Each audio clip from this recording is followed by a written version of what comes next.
في نقطة ما تقدرش تفسرها في ظل عدم وجود خالق، اللي هي الكائنات اللي بتتصرف من تلقاء نفسها بدون حد يعلمها. الحمد لله وحده، والصلاة والسلام على من لا نبي بعده.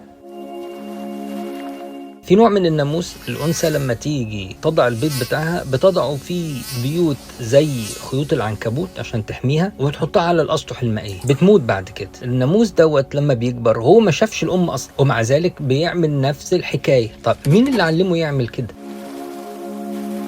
في واحد كان عنده مزرعة دواجن، بيجي البيض علشان يعمل كتاكيت، والقصة دي كان في بيضة بتاعت طائر مائي حطها وسط البيض.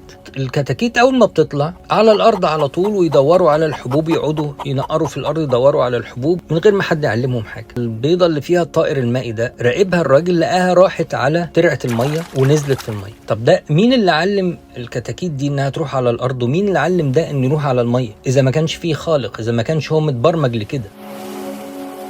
في ناس بتقولك انه الاستدلال بتاعك دوت اللي هو انت طالما انت موجود يبقى فيه خالق هو اللي خلقك. بنفس المنطق بتاعك دوت يبقى الخالق اللي خلقك دوت طالما هو موجود يبقى هو كمان فيه خالق هو اللي خلقه، ونخش في سلسلة لا تنتهي. فبالتالي الحجة بتاعتك دي بطلة. طيب هي الحجة بطلة ليه؟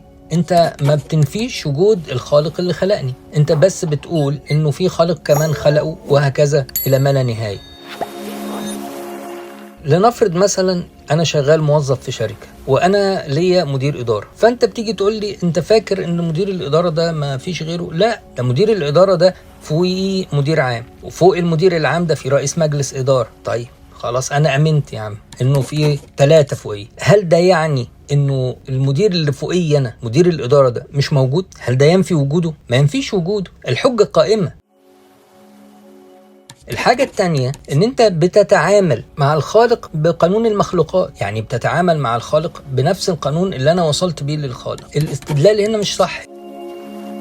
يعني لو احنا عاملين مجموعة من الروبوتات، فالروبوتات ديت انا اللي عاملهم، داخل عليهم بقى كنت وقعت ولا حاجة داخل عليهم، فالروبوتات بتقول لبعضها ايه؟ ده اكيد الموتور بتاع رجله بايظ والتروس مش عارف فيها ايه وبتاع. طبعا هو هيمشي ازاي؟ ما هو اكيد موتور وتروس زي هما ما يعرفوش انا بشتغل ازاي. فانت لما تيجي انت تقول انه الخالق ليه خالق خلقه، لا، هو اصلا مصدر الوجود. انا بقى القانون بتاعي كمخلوق احطه انا على الخالق ما ينفعش، القياس هنا هيبقى غلط. فالحجة مش بطلة، والقياس اللي عندك هو اللي خطأ. نكمل ان شاء الله الحلقة الجاية.